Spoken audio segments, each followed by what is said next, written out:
feast your eyes upon our latest and greatest feat of engineering. We call it a mana cutter.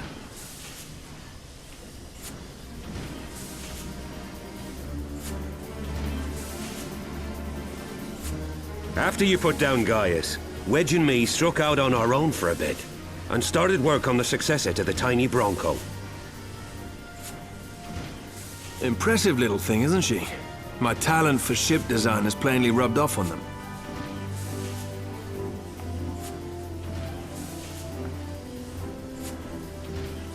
They've adapted the principles of corrupted crystal technology and constructed a mechanism which converts ether from its surroundings into elemental wind.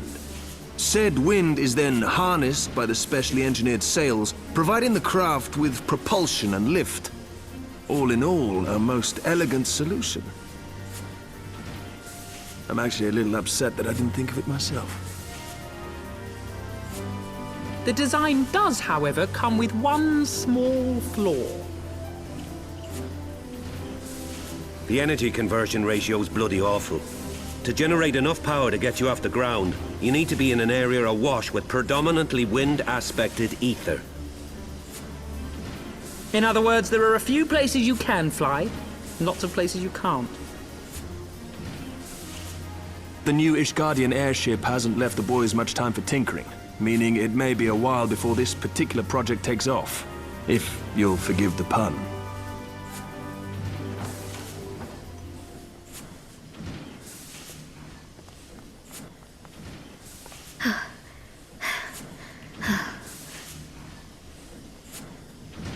Tataru, what's happened? I've been looking all over for you. There's been word from Aldar. It's about Her Grace, the Sultana.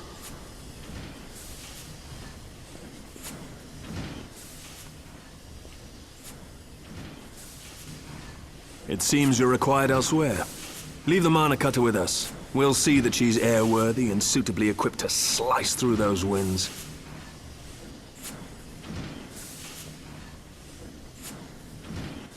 You, meanwhile, should concentrate on providing Raoban and the Sultana whatever help they need.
Thank you for coming.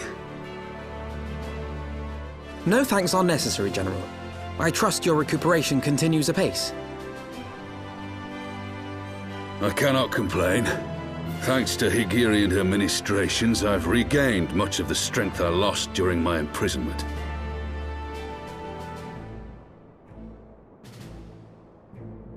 I gather you have made progress in the search for Her Grace. Aye, some good fortune at last. A few days past, Julala informed us that a sizable shipment of alchemical supplies had been delivered to the palace.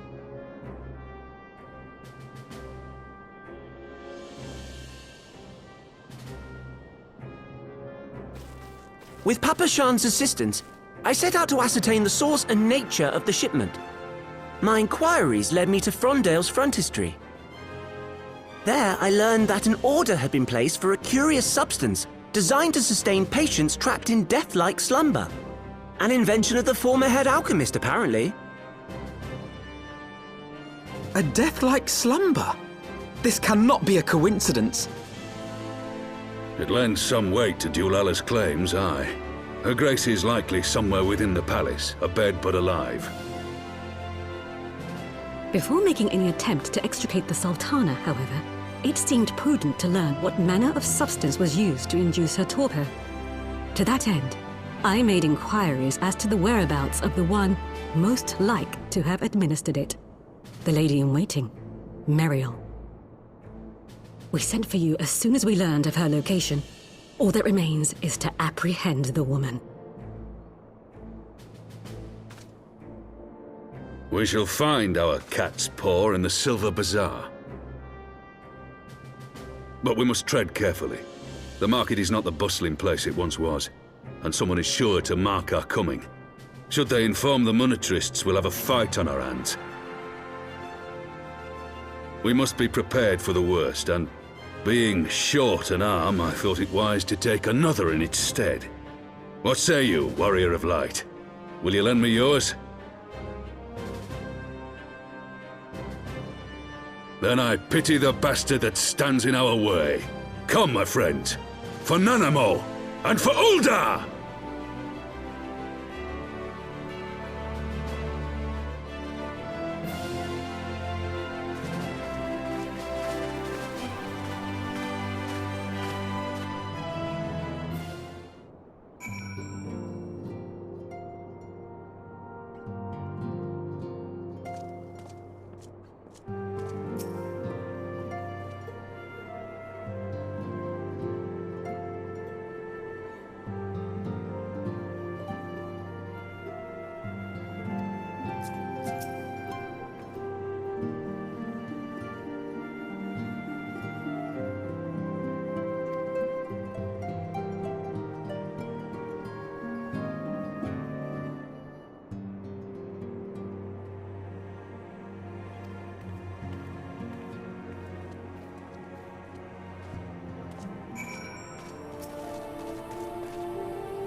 You are Meriel, the Sultana's former lady-in-waiting?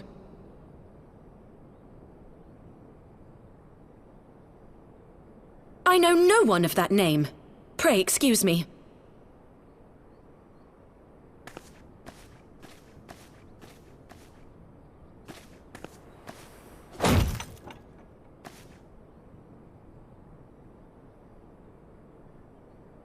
General Alden!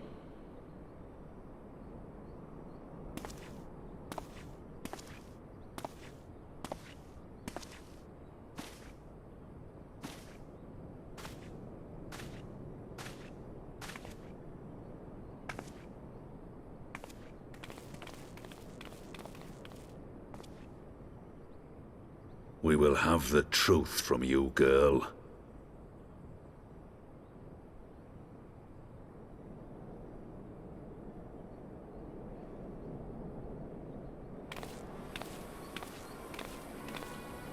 Mayhap it would be better coming from me.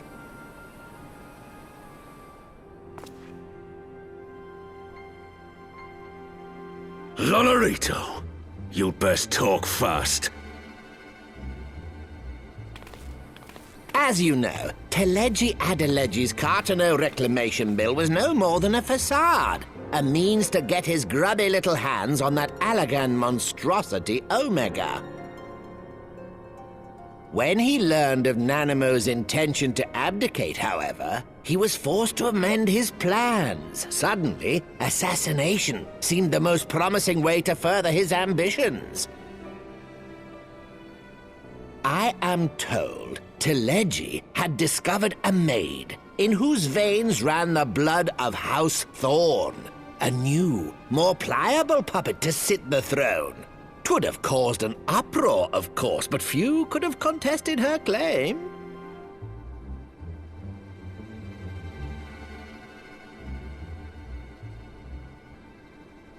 'Twas plain that Teleji's wild machinations had outgrown our ability to control them. So I decided to usurp his scheme and left the fool to seal his own demise. And what of Nanamo? Oh, I have no desire to harm her grace. 'Twould profit me little to destabilize our government. Thus did I employ young Mariel here to administer a potent sleeping potion in place of a poison.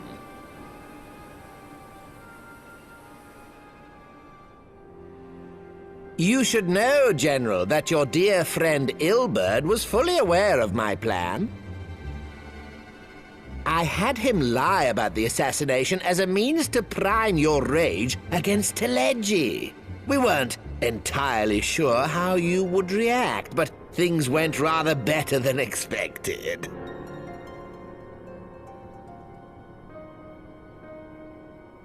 You conniving little worm!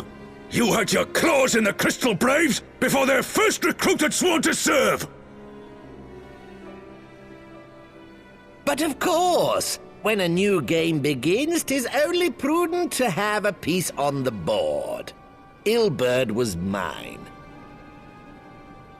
Truth be told, a significant proportion of the Braves' initial endowment was also mine.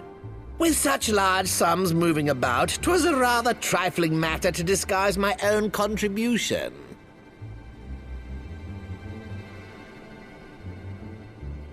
Ah, Ilberd. I secured his services with a promise to support his cause once my authority had been solidified. I swear, the man thinks of naught but prizing Alamigo from the grasp of the Empire. Unlike you, General, the poor fellow seems quite unable to forsake the land of his forefathers. Mayhap that's why he called you a traitor to your people and a disgrace to your homeland, amongst other things. What was it he always compared you to? Oh, yes, an overgrown lapdog begging for scraps at the Sultana's table. Oh, how we laughed. Alas, Ilberd's entertaining little outbursts eventually gave way to wearisome tirades, and the zealous brute became rather unruly. I had no wish to see you executed, you understand, but he would not take no for an answer. Rest assured, his employment with me has long since ended. Which brings us neatly to the present. What say you, General? Both you and the Sultana are alive. We have one corpse and one fugitive. And preparations have been made to restore your good name. Shall we cry quits and start again with a blank ledger? The hells we will!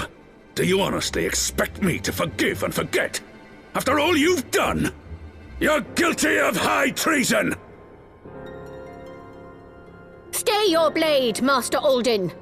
You yourself are not innocent. Or have you forgotten your own crime in executing Teleji Adeleji without trial?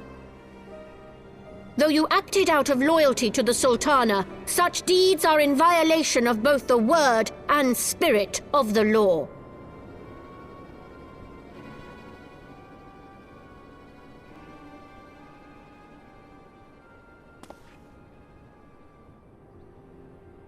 If you would, Lord Lolorito?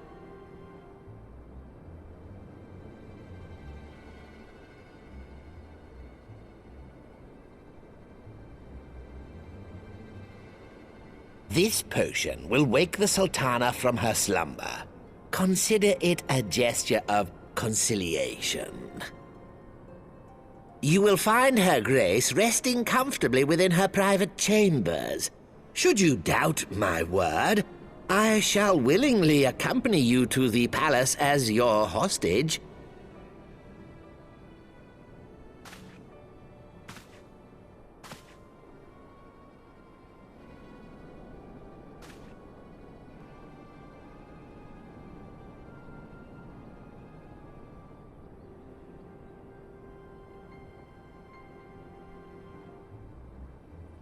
I like not your motives, Lolorito.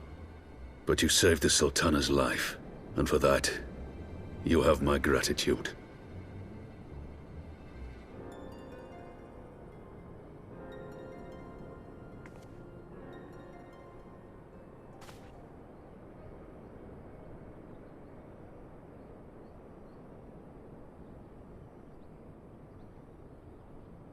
Rauban Aldin, you are hereby reinstated as General of the Immortal Flames.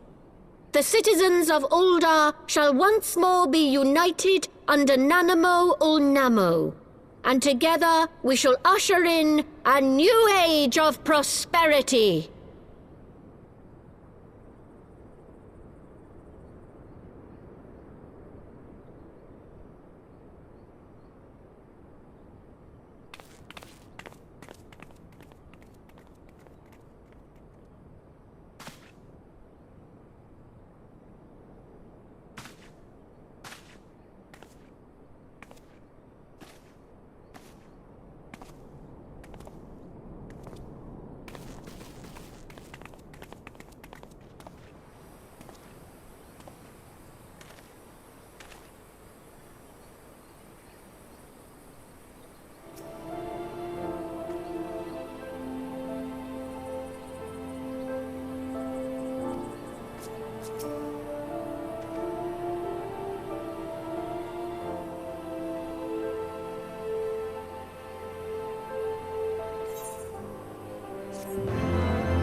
I was having the longest dream.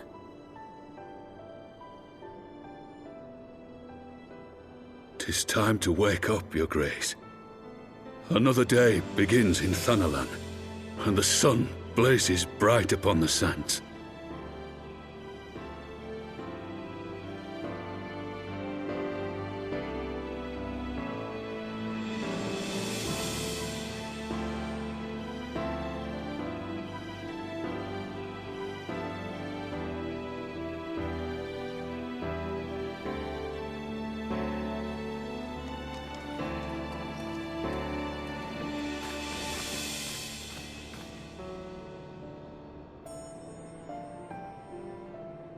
Her Grace is awoken.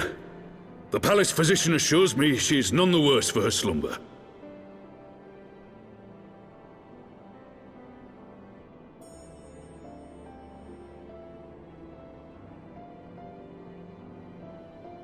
I believe Her Grace will soon resume her plans to place the government of Uldar into the hands of its citizens. Whatever path she chooses to take, I shall walk it with her. And we shall tread slowly, lest the nation be unsettled in our wake.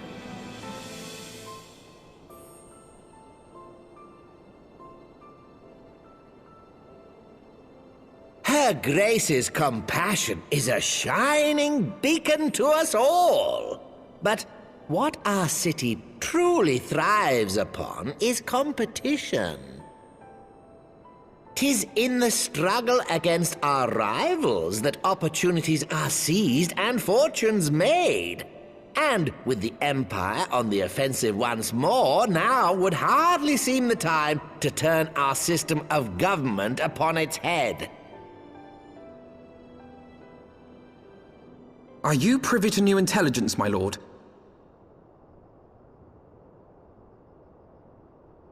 I would hardly call it new. Remind me, what was the name of that enormous Imperial warship which met its end in Mordona? Oh, wait, I have it. The Agrius. Yes, well, 'twould appear that the Garleans have been hard at work on another such vessel. How close are they to completing this ship? Is it operational? Its maiden flight was a success, I hear. I should imagine Emperor Varys is eager to see how it performs in battle. My lords and lady, I move that it is time to repair the damage caused by Teleji Adeleji and prepare our great nation to repel the Empire once more.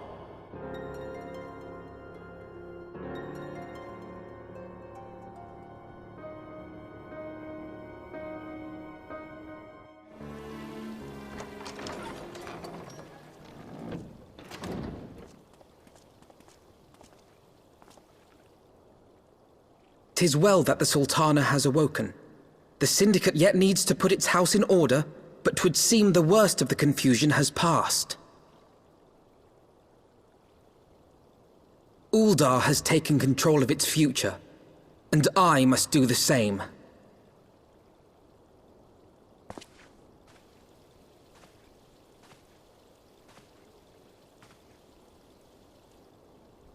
I have decided to disband the Crystal Braves. Among the recruits, there were those who supported our Order's goals and convictions with all sincerity. 'Tis my hope that these loyal men and women will choose to remain our allies in the battles to come. As for those who sided with the traitor, Ilberd, they shall be hunted down and held to account for their crimes. It is my earnest hope that they will surrender themselves peaceably when the time comes, though I think it unlikely. Ah, my all-conquering Crystal Braves. The model army meant to pave the way for a single, unified Grand Company of Eorzea. That so high an ideal should be brought so low. I need not tell you how deeply the betrayal stung me. Yet I see now that it was mine own naivety and pride which allowed the Braves to fall prey to corruption.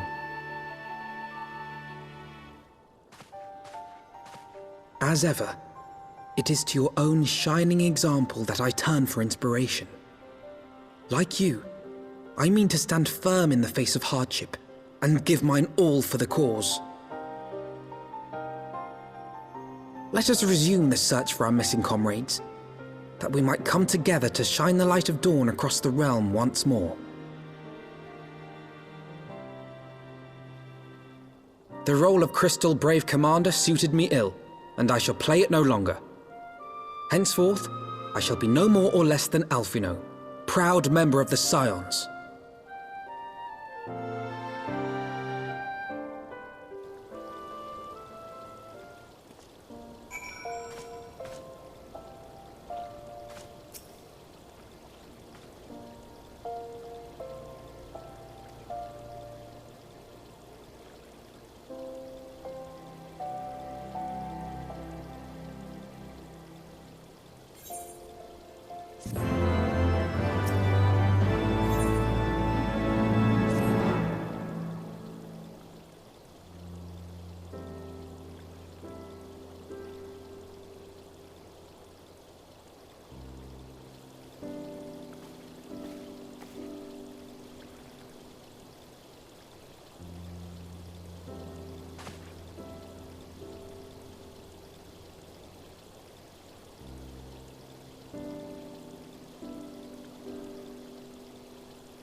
All stands ready, Lord Commander.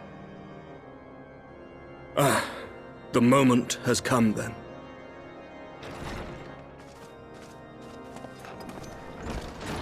Pray excuse my lateness. I paid a brief visit to the workshop to inquire about the mana cutters. The engineers assure me that they're ready.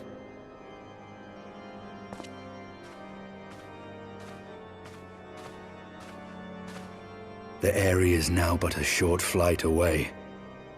Yet what a long and winding path we took to reach this point. Were it not for Master Alphino's proposal, we never would have attempted to parley with the dragons. Though our negotiations yielded little, our expedition with Lady Isar taught us much.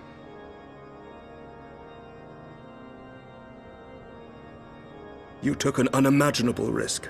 I could scarce believe the tale Estinian told. Aye. 'Tis true that many of our countrymen would sooner die than join hands with the heretic's mistress. But 'twas through that most unlikely of alliances that we came to speak with Hraesvelgr. A conversation that went rather poorly, as I recall. In this instance, the journey was more important than the destination. Had we not slain Nidhogg's consort, Tiaman, and put the Great Worm on his guard, the Dravanians would have arrived at Ishgard's walls long ago. Aye, that they would. Full grateful am I for every hour of respite your actions have afforded us. Thanks to you, our defenses are much improved. 'Tis but a pity they won't be enough. Thus you believe an assault upon the area represents the city's best chance of survival. Is that not so, Estinian?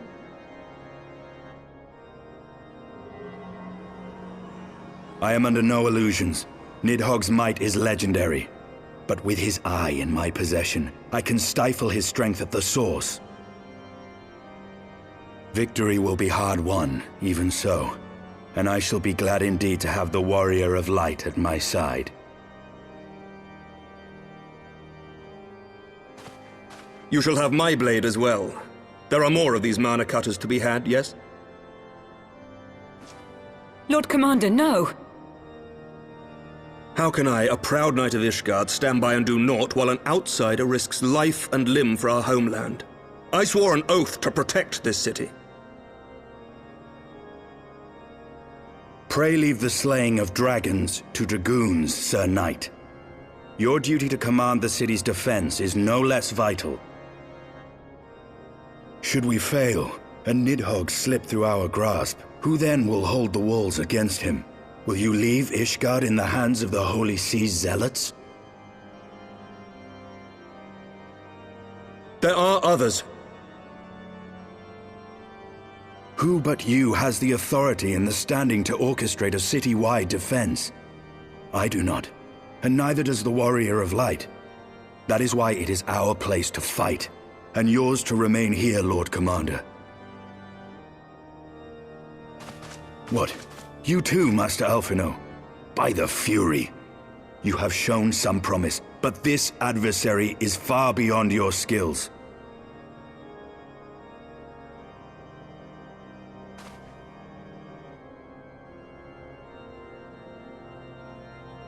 Your candor is appreciated, Sir Dragoon. I shall remain then and cheer you from afar. Well, my friend, 'twould seem I have discouraged the last of the volunteers, and claimed the task as ours alone. But if any alive can best this worm, 'tis surely we too.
I will end your struggles! Know your folly.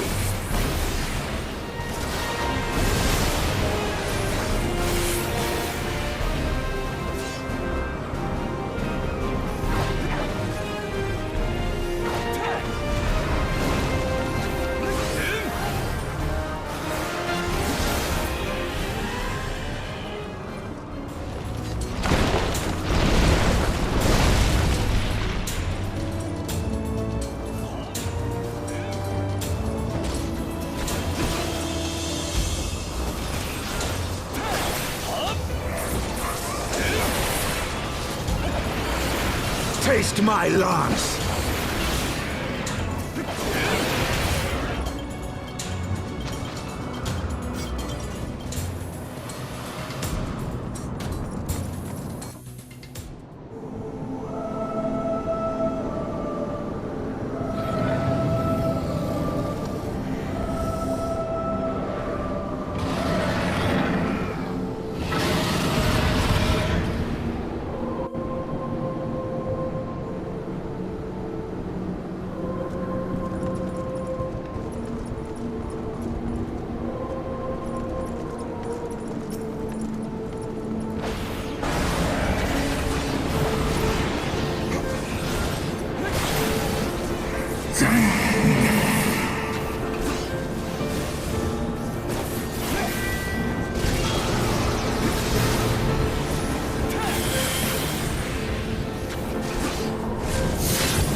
Know your folly.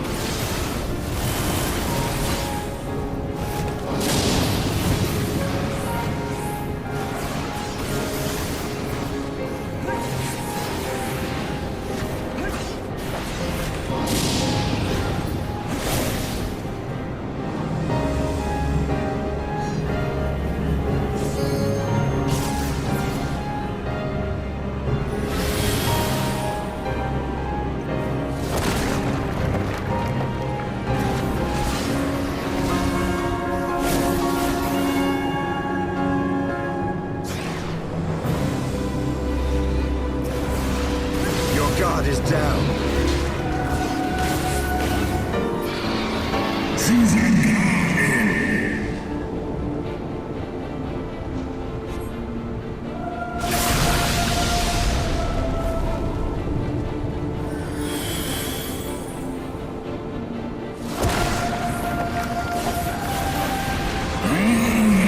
Taste my lance.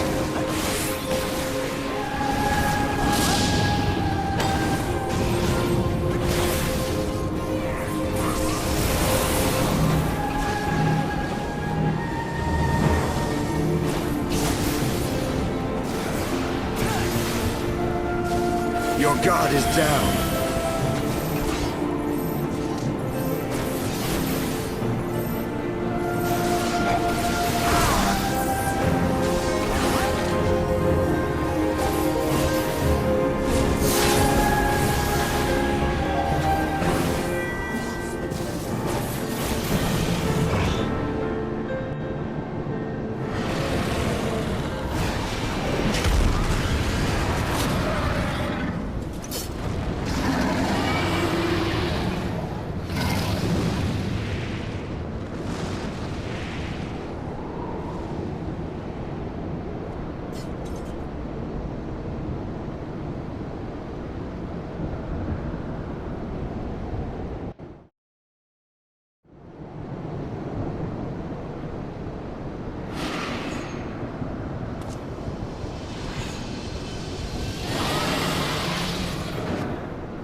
Nodo emi draho an.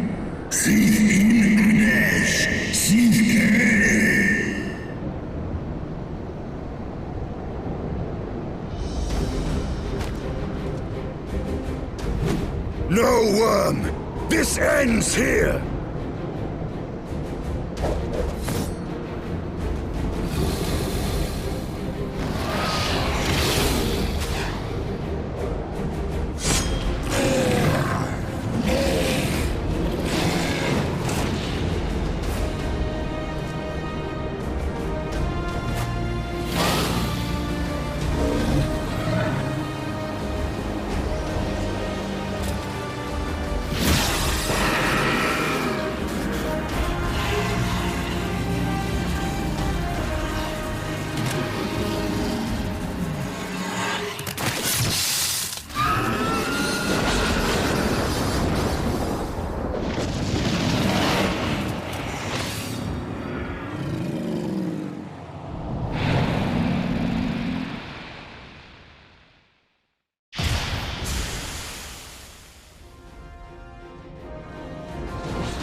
You gifted my people 1,000 years of suffering!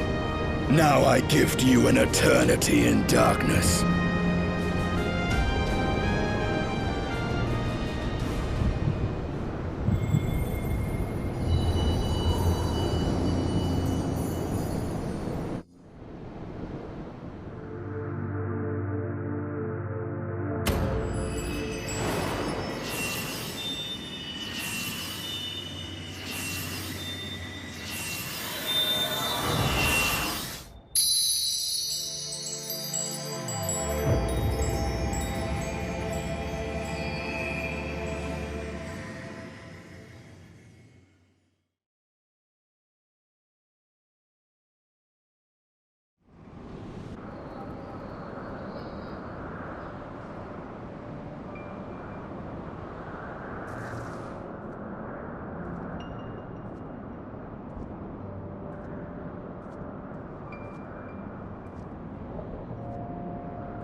They are ours, Lord Eldrath.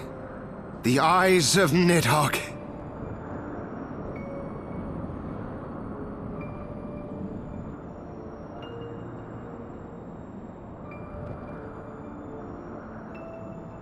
Aye.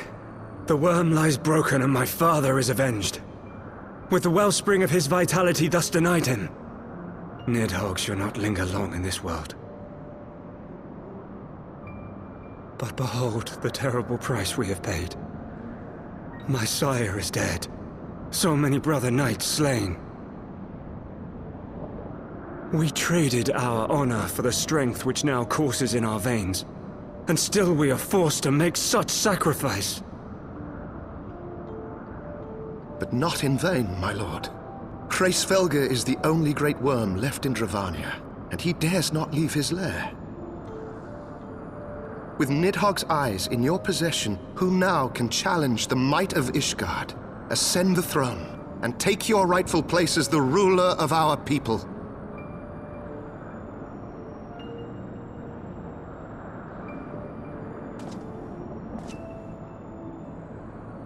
Nay, my friend. I must forsake the mantle of king. Though Nidhogg be defeated, his wormling horde yet darkens the skies with wings beyond counting. As one who partook of Ratatoska's strength, it shall be my penance to bear a knight's arms until death grants me leave to retire. When that day comes, no prince shall perish, but a hell's-bound hunter of dragons. But Lord Haldreth, what then shall become of the royal line? Think of your people, my lord. Without a king, who will the common man turn to in his hour of need? How will he find his way without your benevolent hand to guide him? I thank you, Sir Flavian and Sir Silvertrill, for dispelling my remaining doubts. With men of such wisdom and compassion in service to the realm, it is plain that Ishgard has no need of a king. But if you must bow to the demands of tradition, you need look no further than yourselves for one worthy to wear the crown.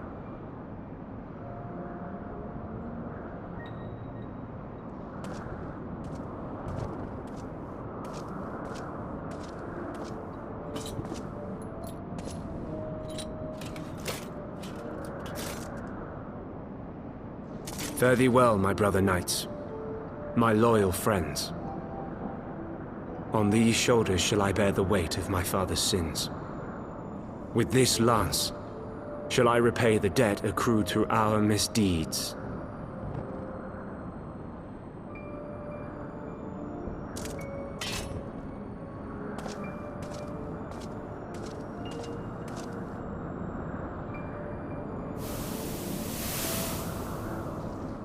What cruel jest has fate played upon us?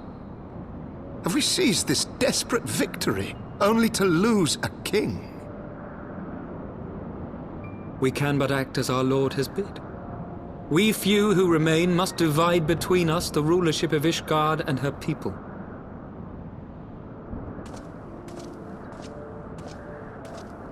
Not I. My oath was to Lord Haldrath, and he alone. If he is not to be king, then I would hang up my shield as well.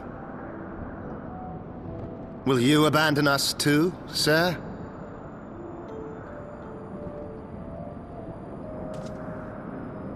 I would wash my hands of blood and betrayal, and take up an honest trade. Mayhap I shall serve ale instead of sharpened steel.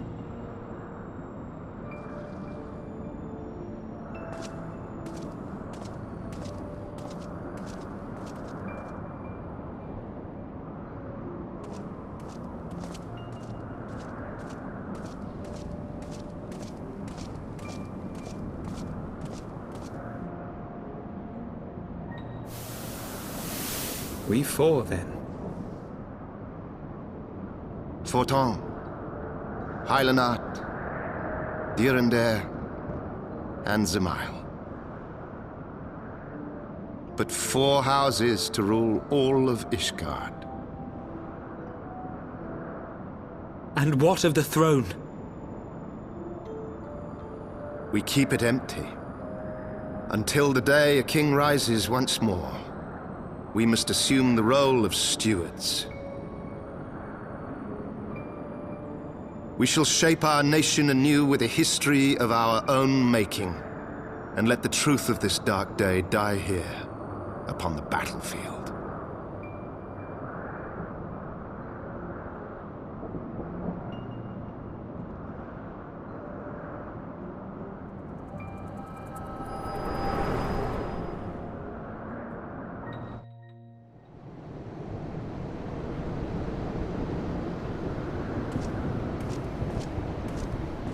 What ails you, friend?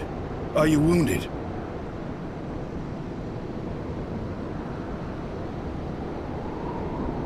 You have borne witness to history.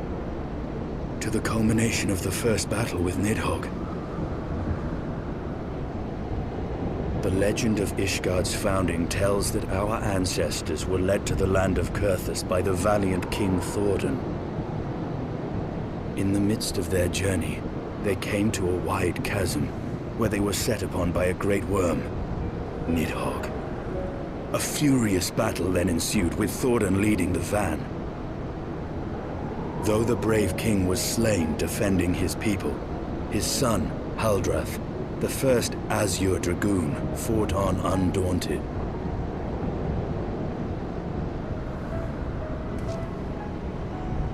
And with a mighty thrust of his lance, he gouged out Nidhogg's eye, forcing the wicked creature into retreat.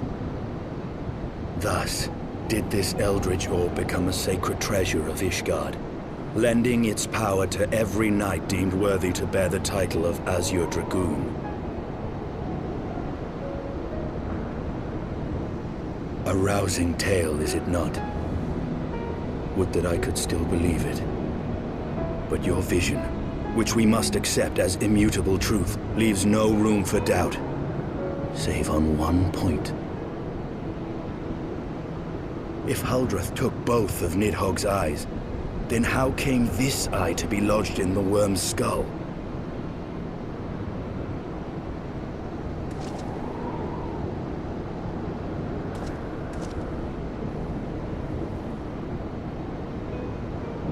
Beneath every answer we unearth, another question lies buried.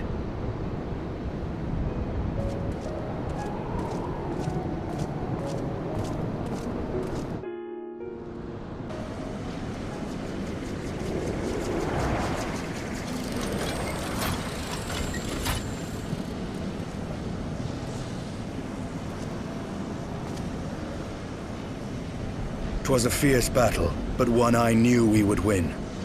Your fame is well deserved, Warrior of Light. Full proud am I to have fought at your side. I would fain return with all swiftness to Ishgard to inform the Lord Commander of our triumph.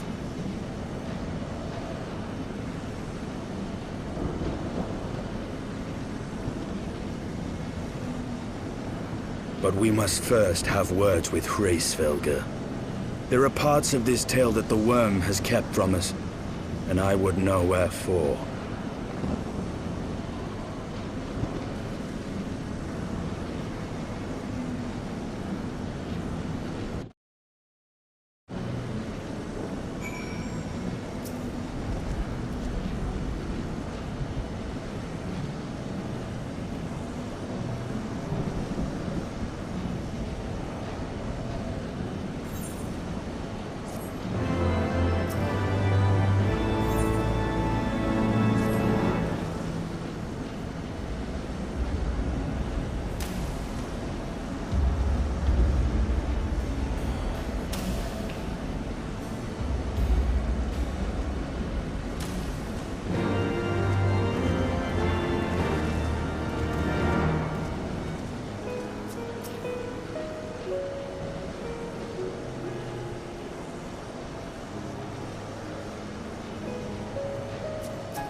You mean the moment I prized your eye from his head?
Es easy an ihn.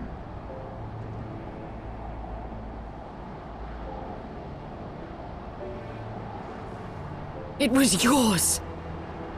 Your strength that sustained Nidhogg all these years. Would that Haldreth had dealt the worm a killing blow. Kom an I fåren Kim Lunaches morgon. Nå ska han straff an Ostjas annan. And so you acquiesced. You surrendered your eye to Nidhogg, knowing full well the suffering he would inflict. This one som anshin inkin in Ela. Ekmon ratan in E. Esklos nisek A. Lizesk angahan.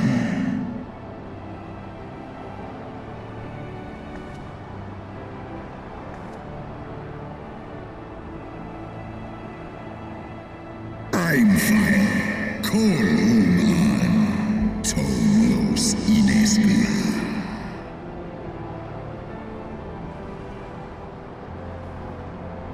Kas ehi shiso. Sekmon inaan. Stray snowfall in sith an.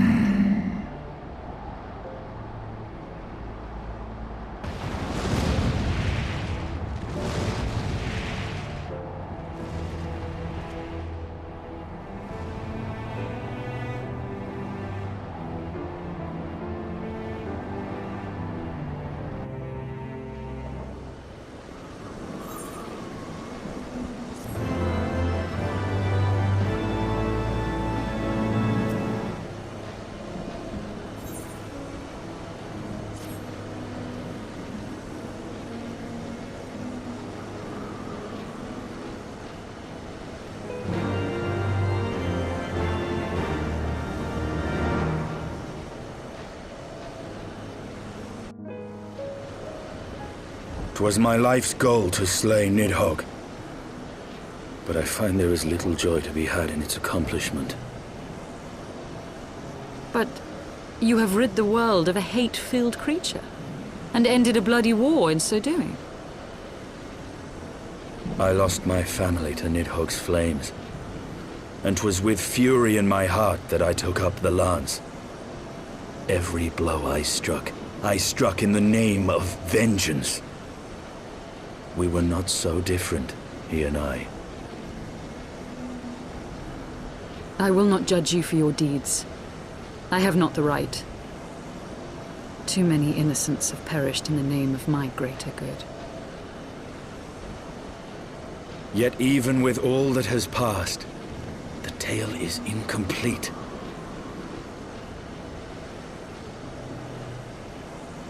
We are short a great worm's eye. Of the pair which Haldreth took from Nidhogg, only one is known to us, the one I bear. What then became of the other? Why did Nidhogg, who had taken such pains to prolong the Dragonsong War, suddenly decide to hurl his entire army against the walls of Ishgard? Lord Commander. Aye. The deed is done. Nidhogg is slain. What? In the city? A battle with whom? At once, Lord Commander. Hold firm till our return. Fighting has broken out in the city. Lord Emmerich was sparse with the particulars, but it seems some commoners threw open the gates to a force of heretics. I gave no order to attack. Are we to mark the end of the Dragonsong War by spilling the blood of our own? Mayhap Hraesvelgr was right about us. Let us away, Warrior of Light. The people must be saved from themselves. Wait! I would join you! There has been enough violence. I will appeal to my people in the city and make them see reason.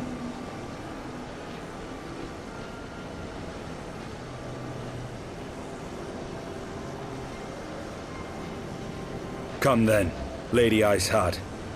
Let us write the final chapter in this damnable war.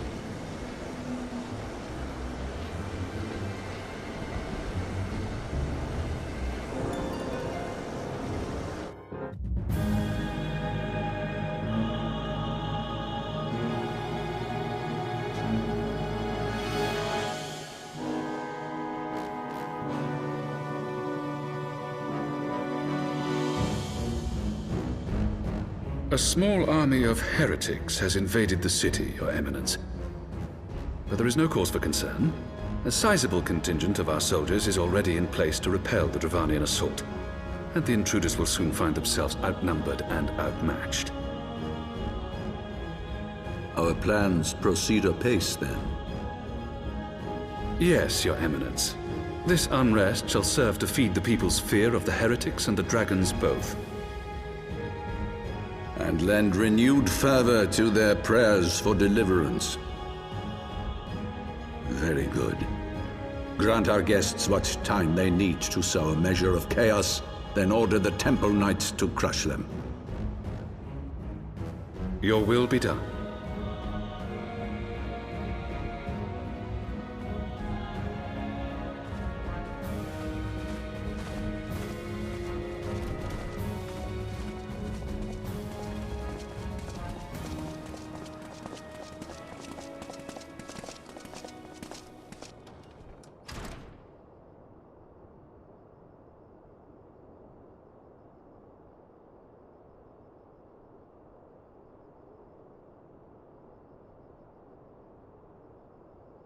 The moment is at hand.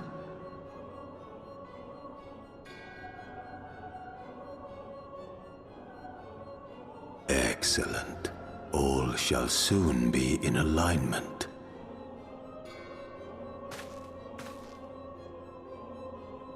It is time for the Bringer of Light to die.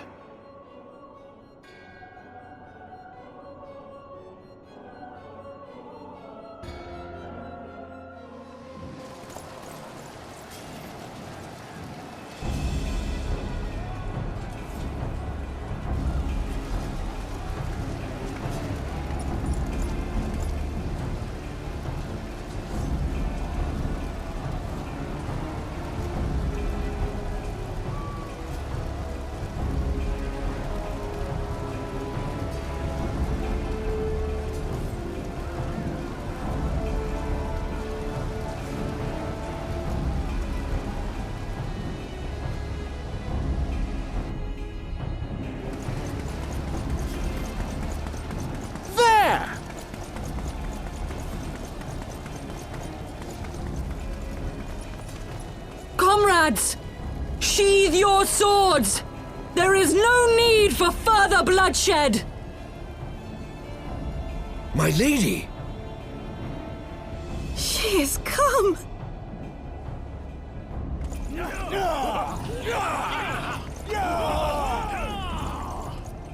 Hear me, brothers and sisters! The war is ended! Nidhogg is no more!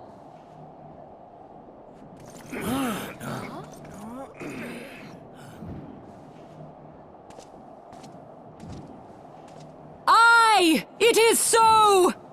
This adventurer and the Azure Dragoon laid the Great Worm low!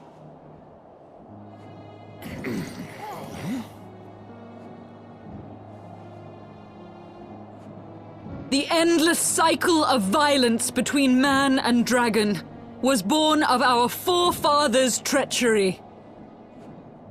You have followed me, bled with me, to bring this truth to light that we might all know peace.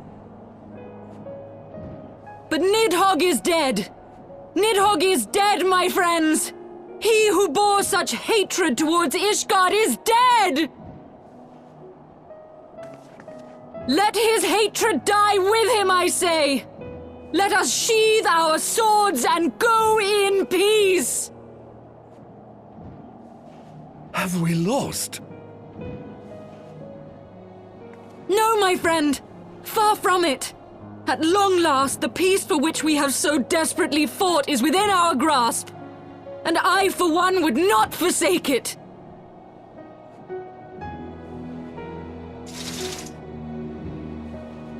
Peace?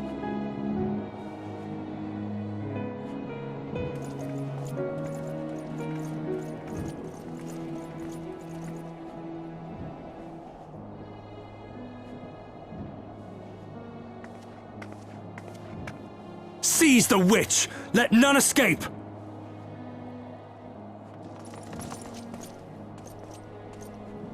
Providing aid and succor to the wounded should be our first concern. If the heretics mean to observe the peace, then it would be folly not to do the same.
Praise Halone, you are safe.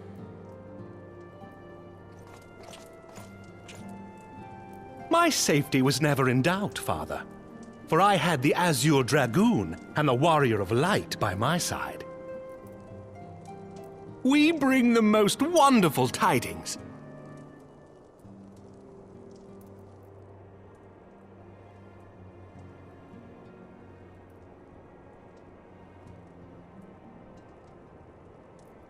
The infamous Lady Iceheart, here in Ishgard? This is most unexpected. She has done much to quell the violence, The Inquisition may not approve, but we are glad of her presence. And with the Great Worm's demise, even our nation's more reactionary elements will have scant grounds to press for her immediate impeachment. My thoughts exactly. What of the truth revealed to us by Hraesvelgr? That the origins of the Dragonsong War, a core tenet of Ishgardian faith, are quite unlike those depicted in the scriptures. That men and dragons once lived together in harmony, and that it was man's treachery which shattered the peace and plunged our peoples into war. The same scripture also describes the origins of the High Houses. Were it exposed as false, the legitimacy of our rule would be called into question.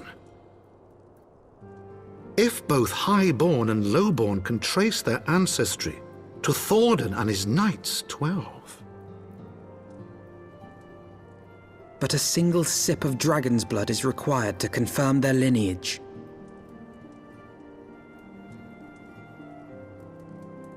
If the Holy See knew of this and chose to remain silent, their crimes are grievous indeed.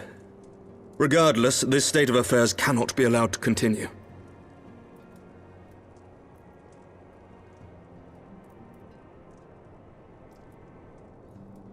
Sir Emmerich, you cannot mean to raise this matter with the Archbishop. Pray consider what you are proposing. If the Holy See chose to conceal the truth for centuries, what reason would they have to reveal it now? At best, you will be branded a heretic and clapped in irons. Then at least the Archbishop will have shown his true colors. My friends, this war will never truly be at an end until the truth is made known. You must see what lies on the horizon if it is not. When ruled by fear of a common enemy, we were united. But now we have none. During the war, the Highborn needed men to lead, and the Lowborn men to follow. Not anymore. 'Tis but a matter of time before the old order is called into question. Lady Iceheart will share the truth with her followers, and the Holy See will be powerless to stop its spread. The disenfranchised will rise up united, and blood will flow in the streets once more.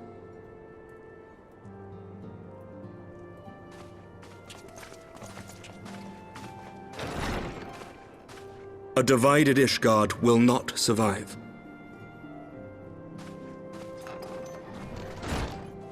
Tread carefully, Lord Commander.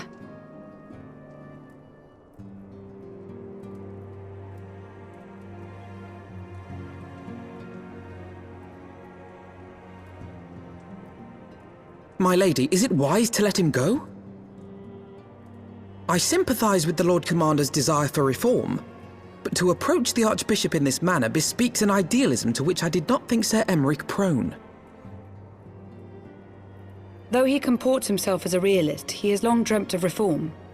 'Twas that idealism which first drew me to him, that which made me swear an oath to serve.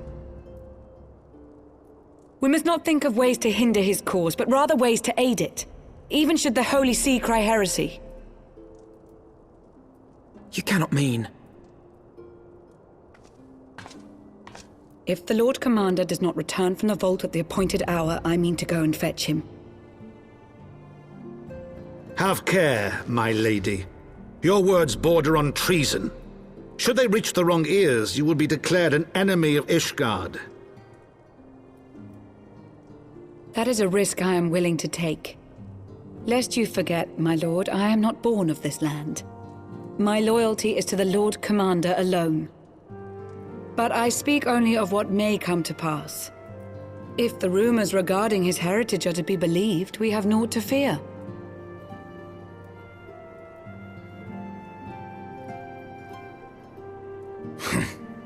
Lies and slander. Forgive me, what rumors are these? That Sir Emmerich is the Archbishop's bastard son.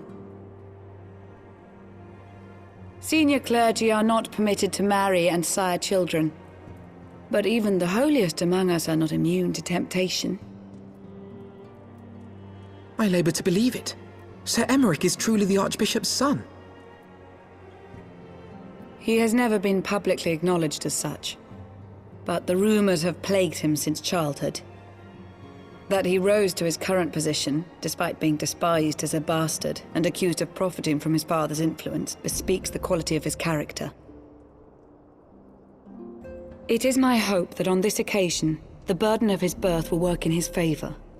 Should our worst fears be realized, the Archbishop will not be so quick to execute his own flesh and blood, affording us time to mount a rescue. Bastard or trueborn, he is our nation's best hope. If the Holy See dares to threaten him, I shall lead the charge against the Vault myself. Hear, hear! The future of Ishgard rests on Sir Emmerich's shoulders. I too will do mine utmost to aid his cause. Orshafon, be reasonable. A knight lives to serve, Father. To aid those in need. The people need Sir Emmerich more than ever, and we may be his only hope. There is no greater calling for a knight than to save the life of his fellow man. I swear to you, on the sigil of our house, that I shall do this and make you proud.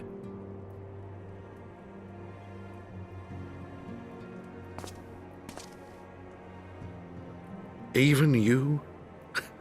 Romantic, reckless fools, the lot of you. So be it. Make your preparations. I thank you all for your support.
Where do you think you're going, Missy? I'm sorry, I didn't mean to offend. What's going on here? What's it to you, boy? Piss off. Hold on. I've seen them around. They're in and out of House 4 Tom's Manor all the time. Oh, I see. Skulking about at your highborn master's bidding, eh? Bloodhounds hoping to catch a whiff of heresy, is that it? You are quite mistaken, I assure you. We came here to help. And if you know what's good for you, you will let us pass. Haha! Listen to the pups yapping. Come here, boy. I'll give you cause to yelp.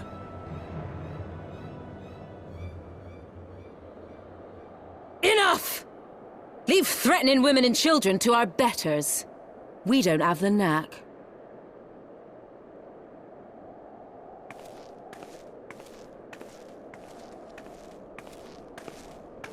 Hilda!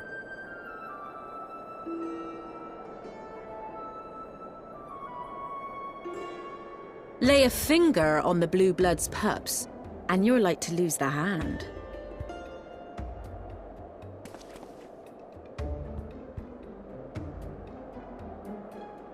And often I get called on by glorious heroes like yourself. So tell me, what have I done to deserve you?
So, while you're on your way to kill Nidhogg, you stumbled on some dirty secrets that the Holy See has been hiding for centuries. Eh? What are they on about? The High Houses. And what makes a nobleman so bleeding noble? They trace their blood back to King Thordan and his Knights 12, the founders of Ishgard. But our friends here reckon we're all descended from the heroes of Eld. Highborn and lowborn alike. And so Sir Emmerich, Lord Commander of the Temple Knights, has gone to ask the Archbishop if he wouldn't mind letting everyone know. Is he simple? The old bastard will have him executed for heresy. Well, seems to me that's what the good sir wants. Seems he thinks a noble sacrifice will serve to prove his claims. We cannot stand idly by and allow Sir Emmerich to do this. Ishgard has need of him. Look, you've a good heart, I can see that. Willing to risk your neck for someone else even when his troubles ain't yours. But what's this got to do with me? If Sir Emmerich is imprisoned in the vault, we will need all the help we can muster to breach their defenses and rescue him.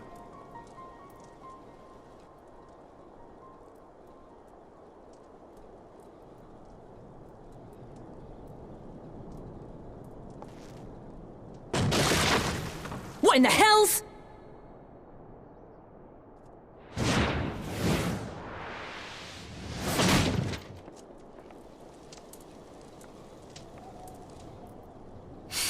Ah, the unmistakable scent of heresy.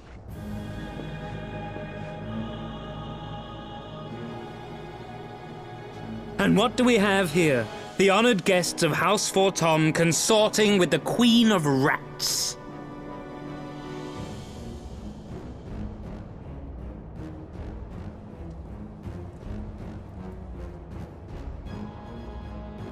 Ooh, plotting insurrection, I shouldn't wonder. That won't do. Sickness is wont to fester and spread. It must be burnt out ere the infection takes hold. I reckon Sir'd be happy to wield the irons himself. Well, so happens I've got irons of my own.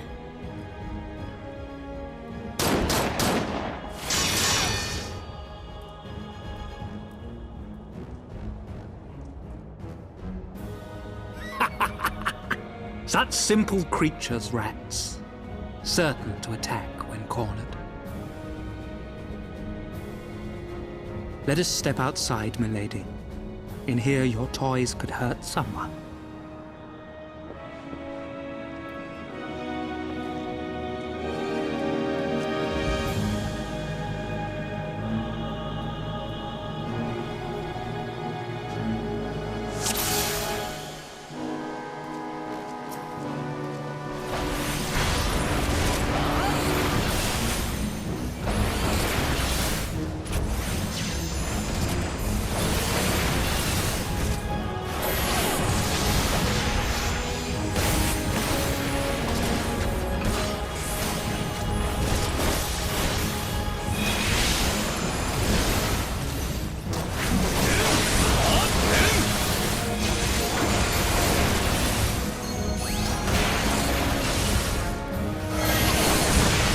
You disgust me.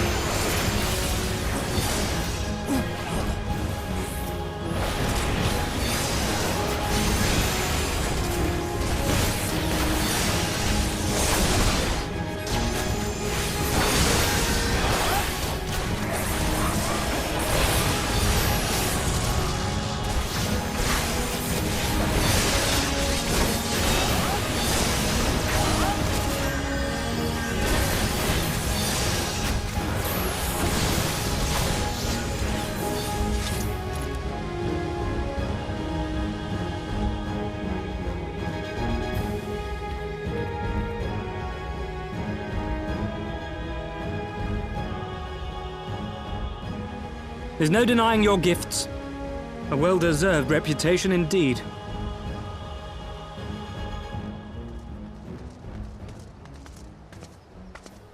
Enough!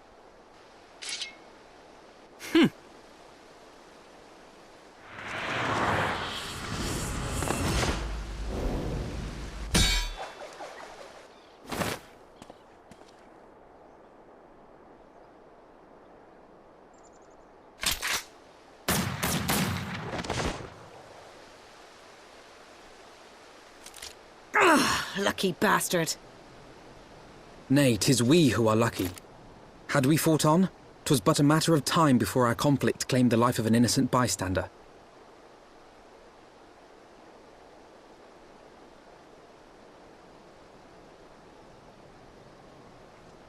I thought the Heavensward might come here as well. They came to the Temple Knights' headquarters. Aye. Sir Grinno announced that the Lord Commander had been imprisoned under suspicion of heresy, and that the Heavensward had been granted full authority in his stead. Then the Heavensward now commands the Temple Knights. Those still loyal to Sir Emmerich answer to me. Alas, that amounts to but half our number. The other half, who opposed his promotion to Lord Commander, have gathered at the vault as ordered. Bolstering the guard already, eh? If I didn't know any better, I'd say you were expected. I take it you're in charge around here? Hilda. And yes, the young master was just persuading me to join his lost cause. Convincing little beggar, isn't he?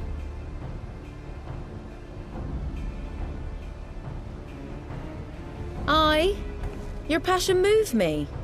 A bit. That, and the fact that we're sick of living off the leavings of our betters. If you've a mind to change things around here, then we've a mind to join you.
I'll cut you to pieces!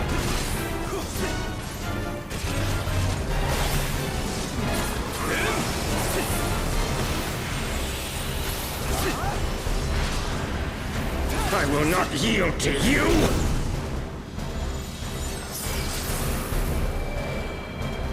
I have the power!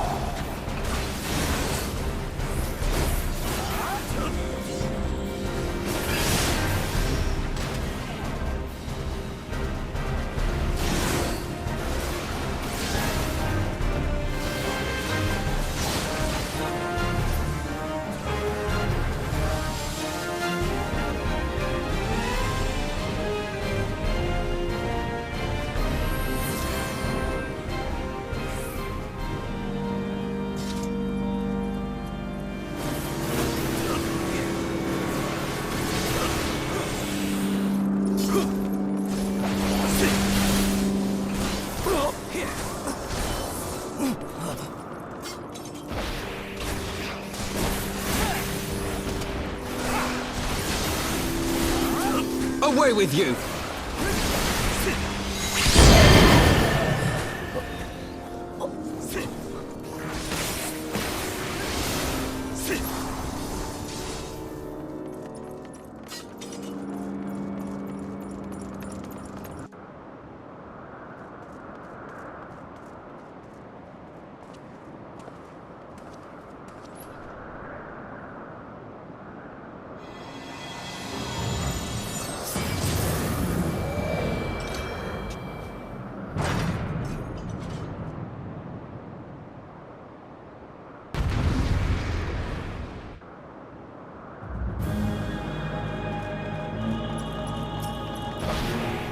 Filthy rats!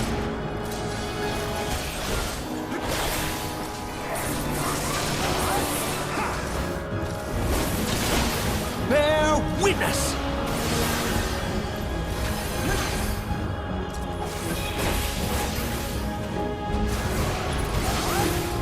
I have my... Sickness must be purged!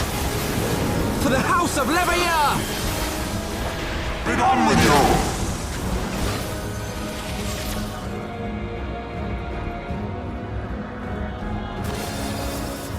And now the final curtain!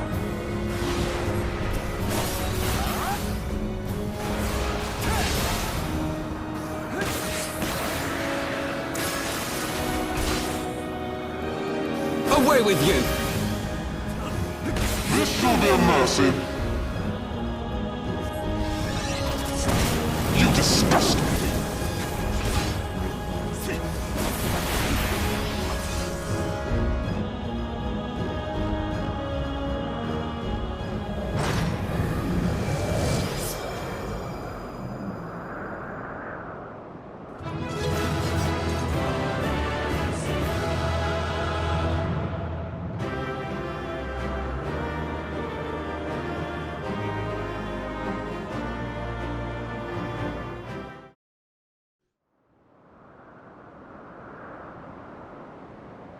Our power!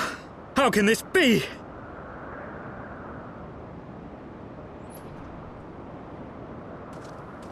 Fall back!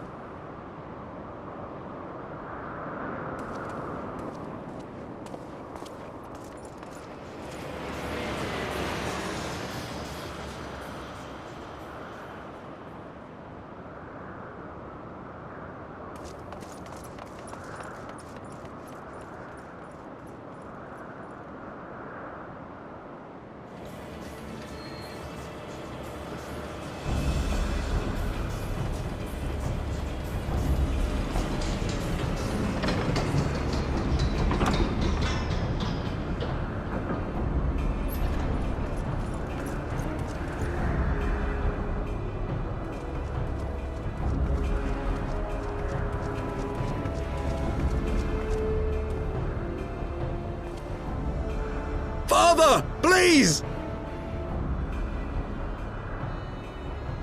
For a mercy, we were not too late.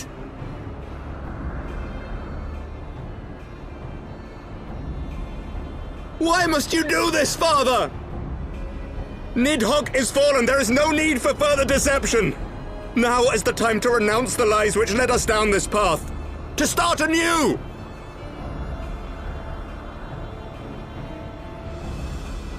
And tear down the very pillars of our society? Our history, our values, everything we have built over 1,000 years?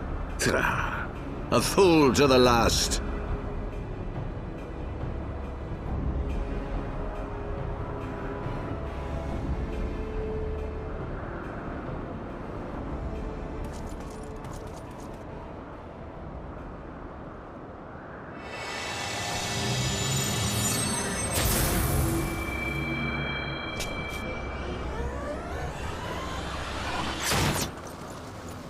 Look out!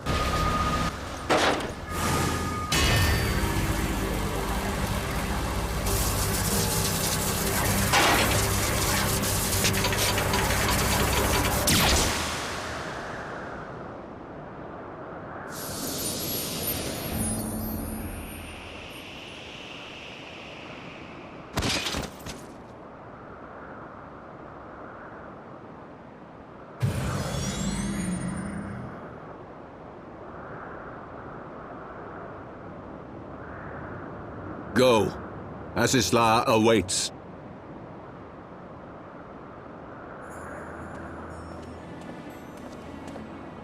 Lord Orchefort!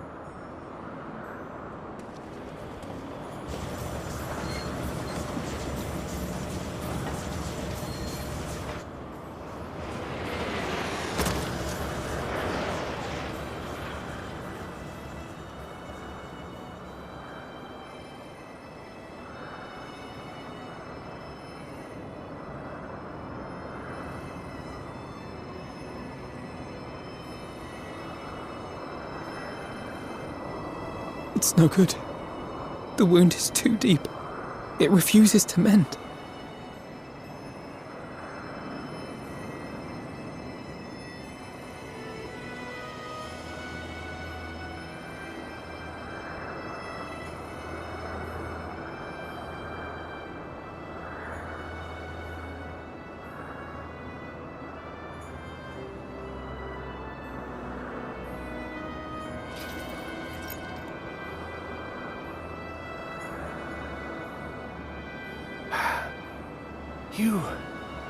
You are unharmed? Forgive me. I could not bear the thought of...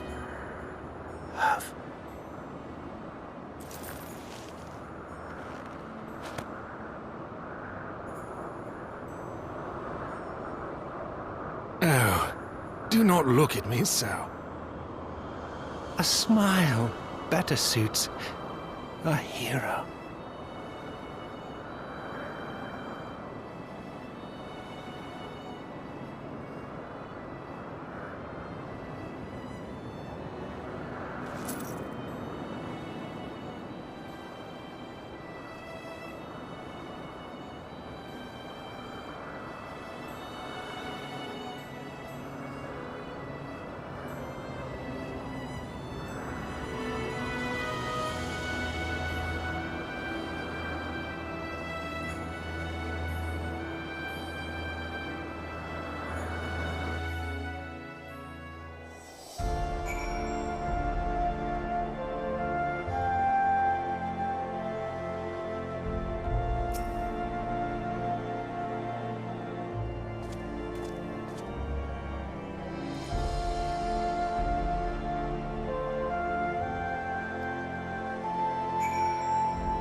Don't. Please. A knight lives to serve, to protect, to sacrifice. There is no greater calling.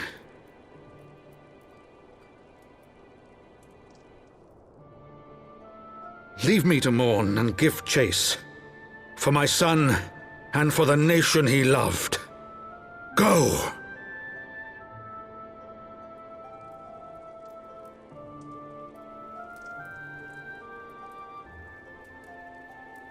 His sacrifice shall not be forgotten. My son.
My friends, I am in your debt. Think nothing of it. Your wounds are healing well, I trust. Some wounds do not heal.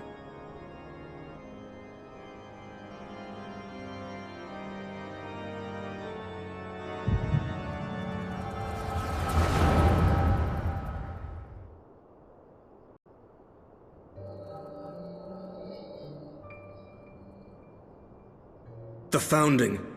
The Scriptures, 1,000 years of lies, all to deceive the common man. Nay, our own brothers and sisters.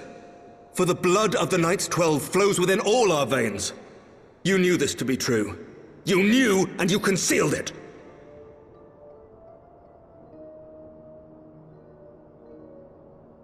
I should be interested to hear how you came by this knowledge.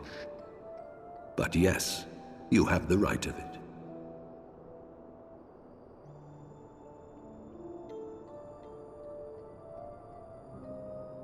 The architects of Ishgard, King Thordan and his Knights 12, entrapped and butchered the great worm, Ratatoskr, that they might partake of her eyes and thereby transcend their mortal limits.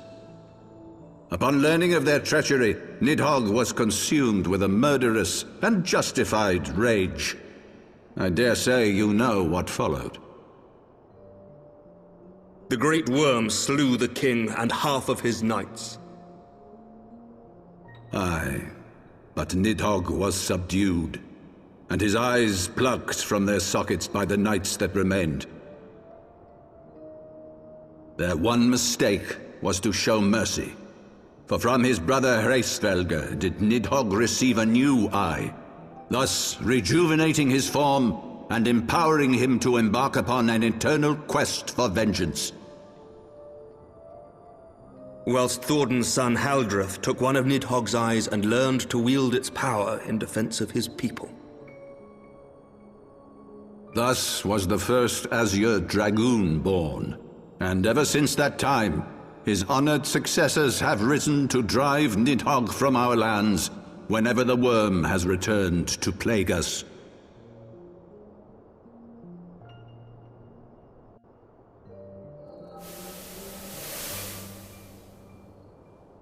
I ask you, my son, will you answer for my sins?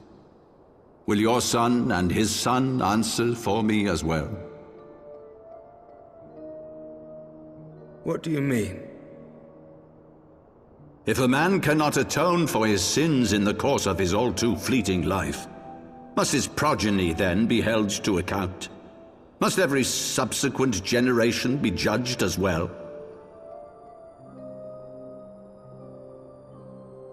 Thorin's betrayal of Ratatoskr was an unconscionable, unforgivable sin. Should we then, as his descendants, meekly surrender ourselves to an eternity of punishment? Nay, say I. I would not see our children sacrificed in a vain attempt to appease an implacable foe. Dragons are not like us, my son. To they who live forever, the wrongs of antiquity are as those of yesterday. No reparations shall ever suffice. This fact alone should serve as ample justification for our actions. Yet some refuse to see it as such. For men like you, who yearn to commit themselves to a nobler cause, a more compelling narrative is required. This is your solution. This is how you protect our people. You have given us a lost cause, a death sentence. With your compelling narrative, you but doom our countrymen to give their lives for a lie. And they do so gladly. Highborn and lowborn alike are proud to serve, to fight and die for their country.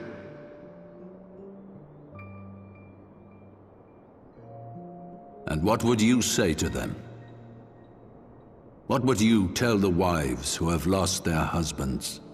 The mothers who have lost their sons? That their loved ones died for naught?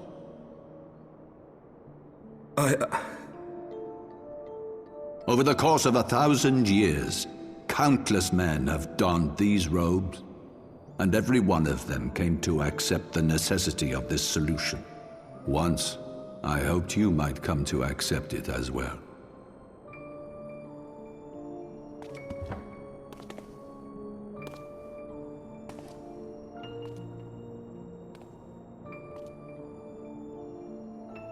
Do not despair, my son. Soon I shall free us from the sins of antiquity, and bring about the change you so fervently desire.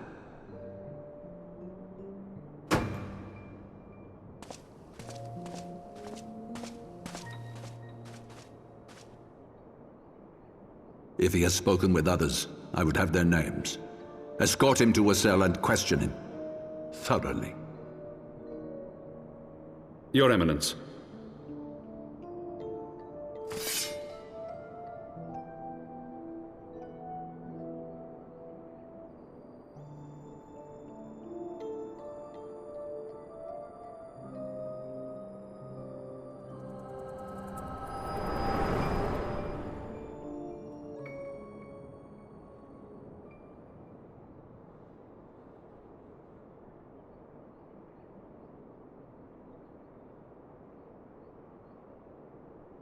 You saw something, did you not?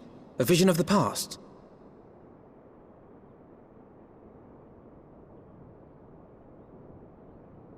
So this is the power of the Echo. Would that it had shown you a finer moment from my past. 'Twas an exercise in futility, as you saw.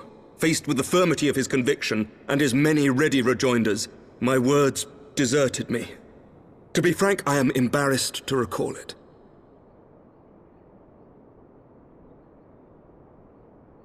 A friend once impressed upon me the importance of differentiating between words, deeds, and beliefs. Were he here, I suspect he would judge your father's conviction to be no more than rank, self-serving delusion. Even so, I cannot help but wonder what manner of change he intends to bring about. I have given some thought to that as well. During the battle within the vault, the Heavensward demonstrated strange and unnatural abilities. Aye, the manner in which Sir Zephyrin struck down Lord Haurchefant was unlike anything I've ever seen before. The spectacle called to mind King Thordan and his Knights 12 as they are depicted in scripture, holy powers and all. Mere fabrications, which have become objects of faith, instilled with the belief of countless devoted souls. 7 hells!